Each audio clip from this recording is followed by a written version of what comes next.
Hello there. I'm Mad Mike. For those just joining me, welcome. For those joining me again, welcome back.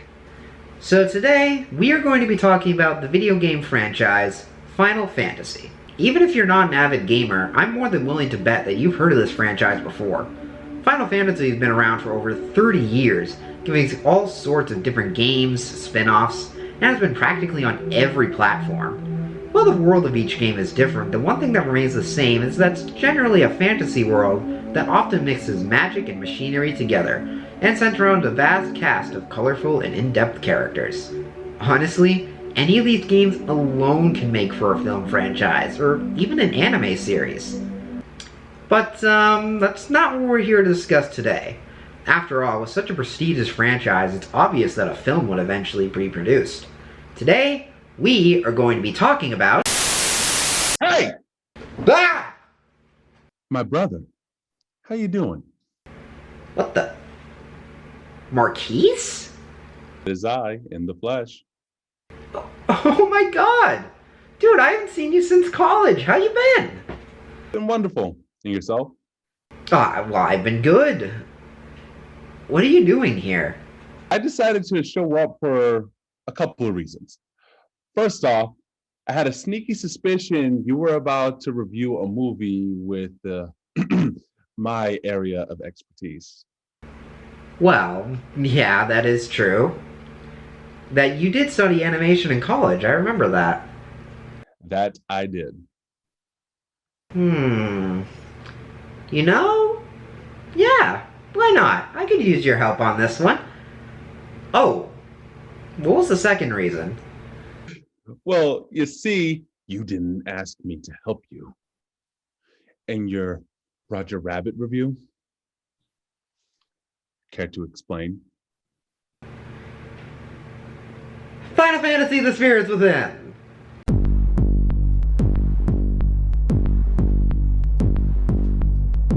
Directed by Hironobu Sakaguchi, hope I'm saying that right, in 2001, Final Fantasy: The Spirits Within is a loosely, and I do mean loosely, based on the Final Fantasy franchise. It takes place in an apocalyptic future where aliens have invaded and all of humanity has to stop them before they go extinct. However, as they research the alien species, they discover there may be something more to their arrival than just a simple invasion. While this movie should already have some prestige due to it being based off of a gaming franchise that's been around for so long, this movie was also an artistic risk as well. Since the film was supposed to be the beginning of virtual actors, with the movie's main character, Aki, planned on being in other films. A fascinating idea, to be sure, but one that was littered with expensive flaws. Not only that, but the movie absolutely bombed at the box office, costing over $137 million, but getting back only about $85 million. So why did such an ambitious project fail to launch? Only one way to find out. This is... Wait. I'm sorry. Can I say it? Alright. This is Final Fantasy: The Spirits Within. Let's review.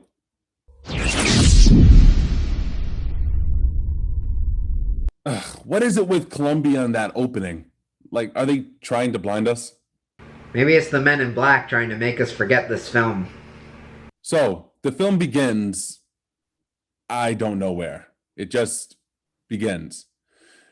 We're then introduced to our star, Aki, voiced by Mulan herself, Ming-Na Wen. Man, first this movie tries to blind its audience, now its actors too. But of course, it's all a dream. Every night, the same dream, the same strange planet. But why? Probably so the same frames of animation can be used again later in the movie. Saki heads to Earth and lands in old New York City. Old New York City? Doesn't look that much different to me. Uh-oh. Marquis, duck! Oh shit! Alright, so it's the strange, amazing, and imaginative world of Final Fantasy. What sort of creatures are we going to encounter? Generic looking alien ghosts? Ooh.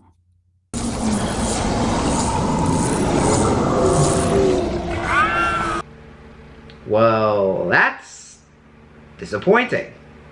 Well, help then arrives as soldiers descend to protect Aki. Are they shooting ghosts?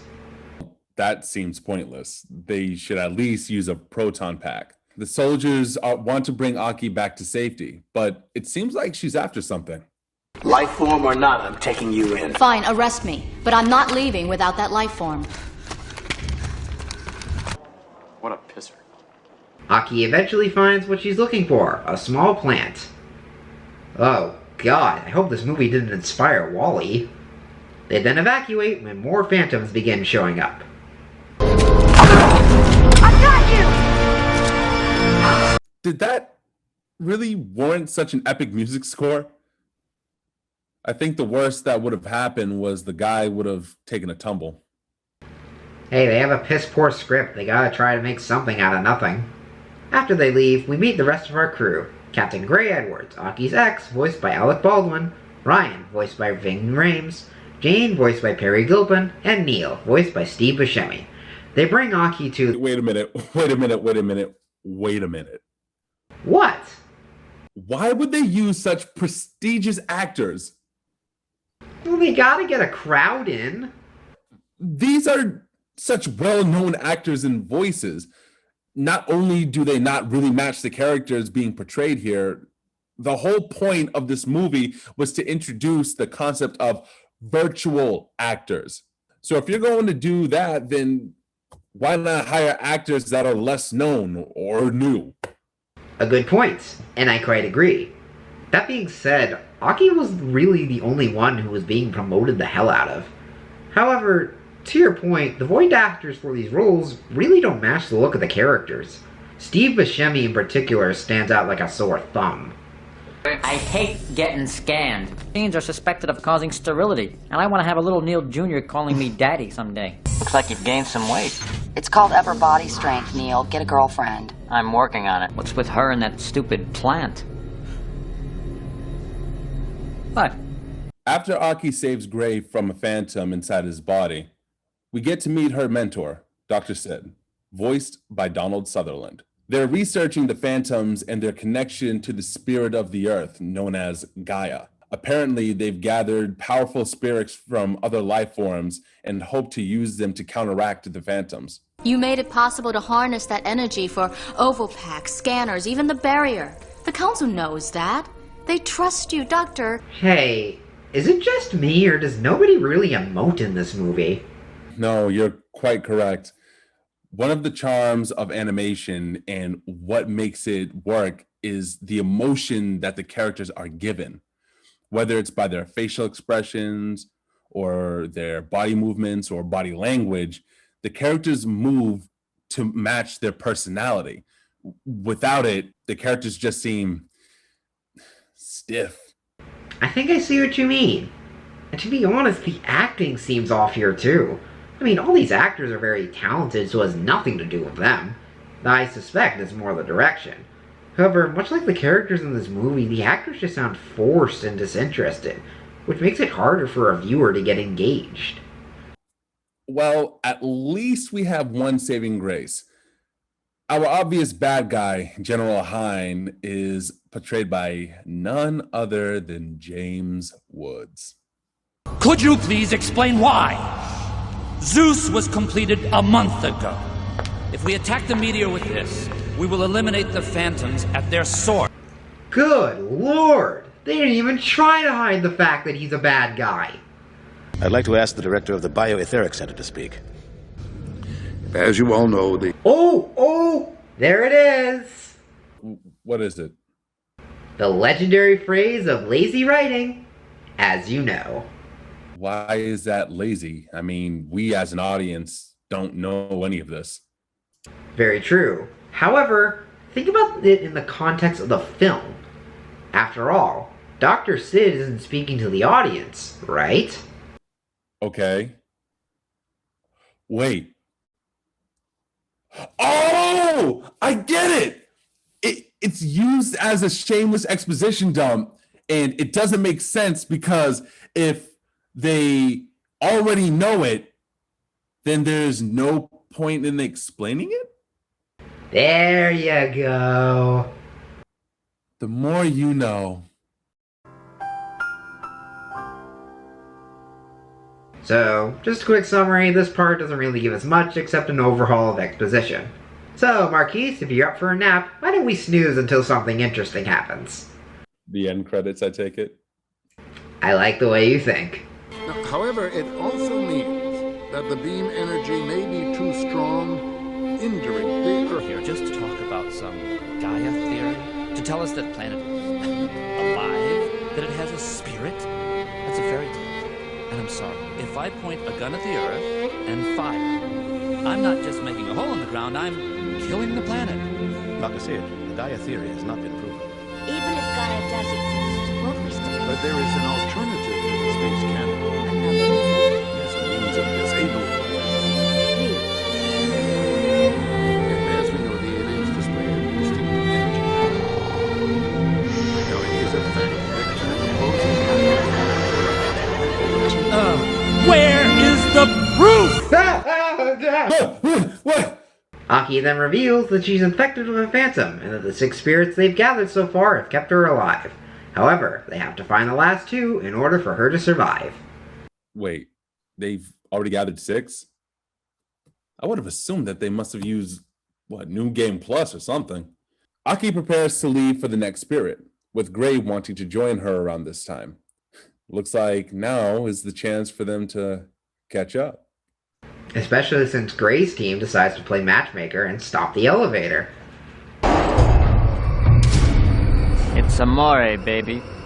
When the moon hits your eye like a big pizza pie, that's amore.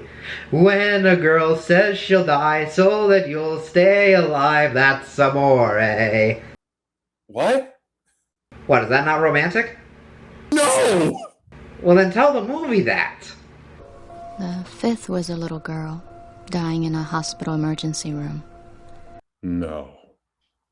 I retrieved the sample in time, but she... I told her everything had a spirit. Dogs, cats, trees, little girls. Yes. She told me that she was ready to die. It's like they started the rough draft of Attack of the Clones. Bad acting and all. They're like animals, and I slaughtered them like animals. I hate them. Before they depart, Aki has another dream.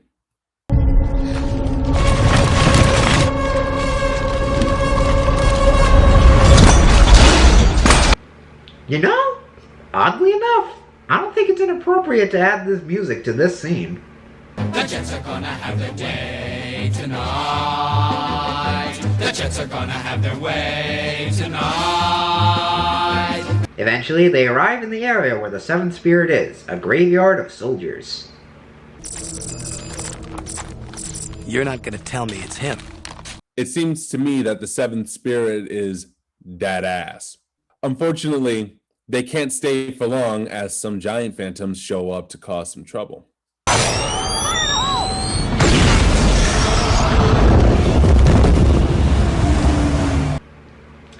Okay, that was pretty damn cool. Agreed. They manage to get back to the ship, but the guards with them are working for Hein. Gray and crew try to stop them, but...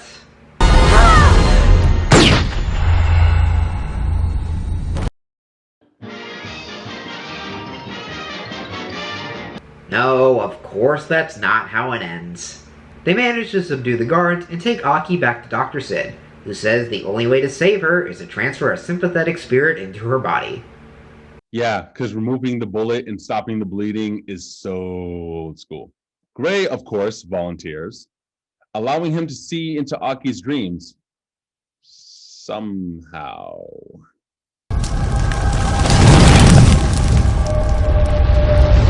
Oh my god, they're having a clam bake! The group is then arrested, and we see what General Hein is up to. My wife and daughter were killed by phantoms when the San Francisco barrier city was attacked. Yeah, nice try, movie. Tip for the future.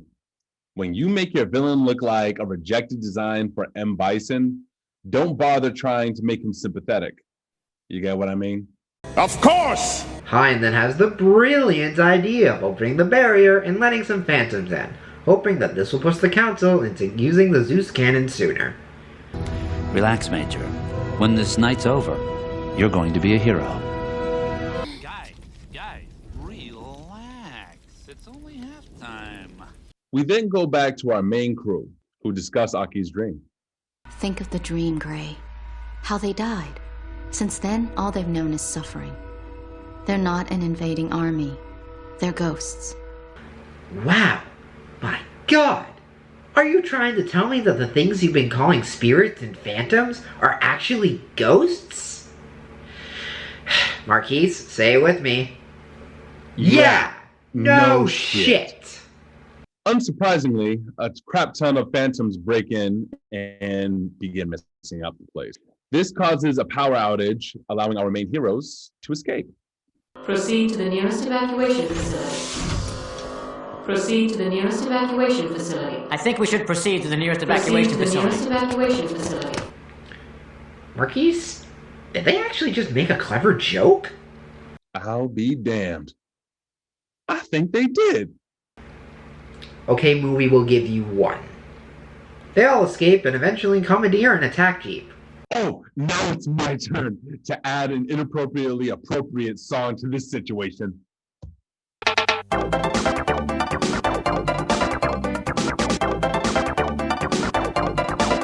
They manage to get to the hangar where Aki's ship is, but Ryan is unfortunately injured. Too hurt to go on, he decides to stay behind while everyone goes to the ship with the promise of coming back for him. And they'll keep their promise. But not before taking a leisurely stroll. The air is so nice tonight after all.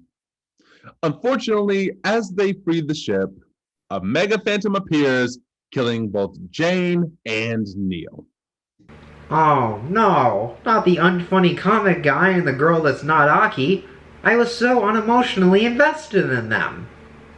Where are you going? To the cockpit. The ship is set on autopilot. We're in countdown to liftoff. No, wait, it's too dangerous. Aki! Stop, don't come back. Well, unlike Jane, at least one of Gray's crew doesn't go down without a fight.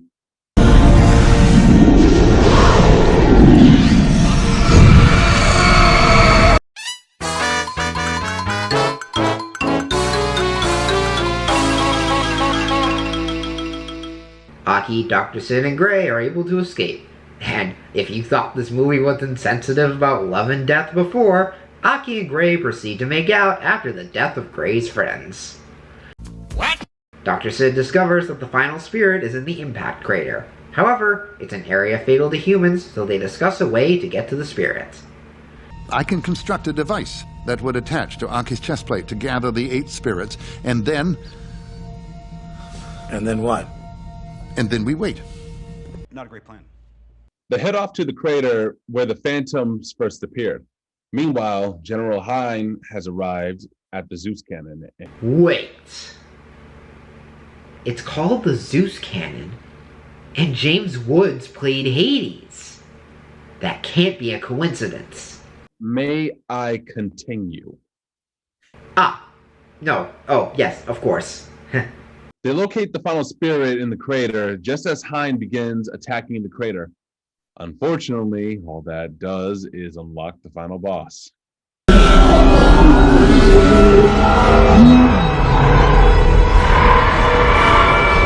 You know, most of the final bosses in the Final Fantasy franchise are strange, otherworldly, godlike, and unfortunately sometimes underwhelming. This is just disappointing. Aki tries to plead with Hein, but falls on deaf ears. Thankfully, they seem to have landed near where the 8th spirit is. Now it's just trying to figure out which one it is. I know how Aki can do this. Just do what she's been doing for the majority of the movie. Just go to sleep. Hockey, we don't have much time. Hockey! Hockey!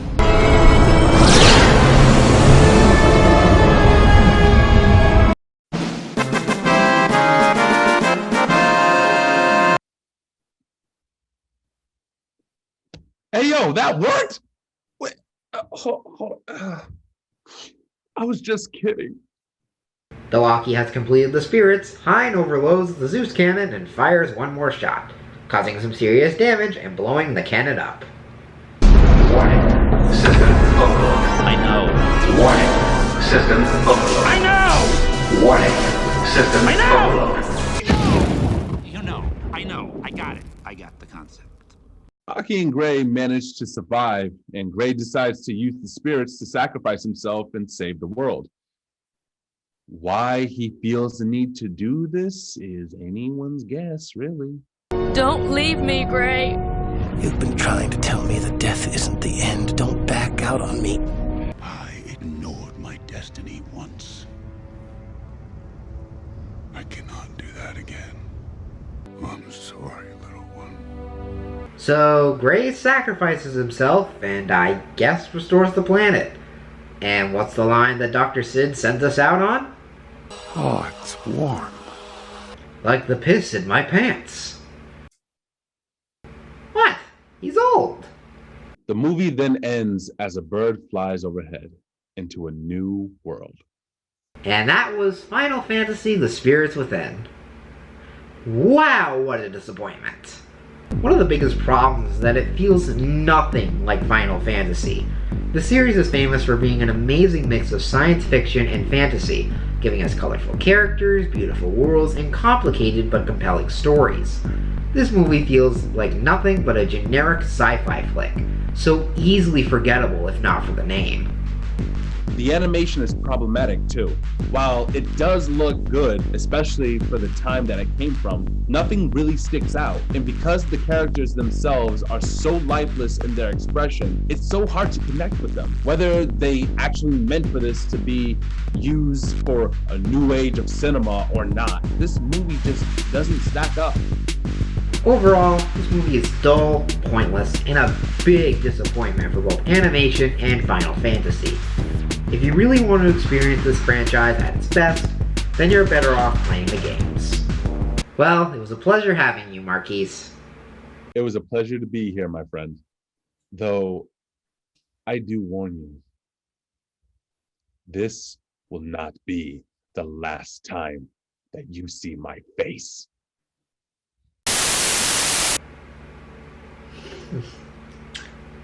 Well, thank you for joining me on this review. Until the next film, farewell.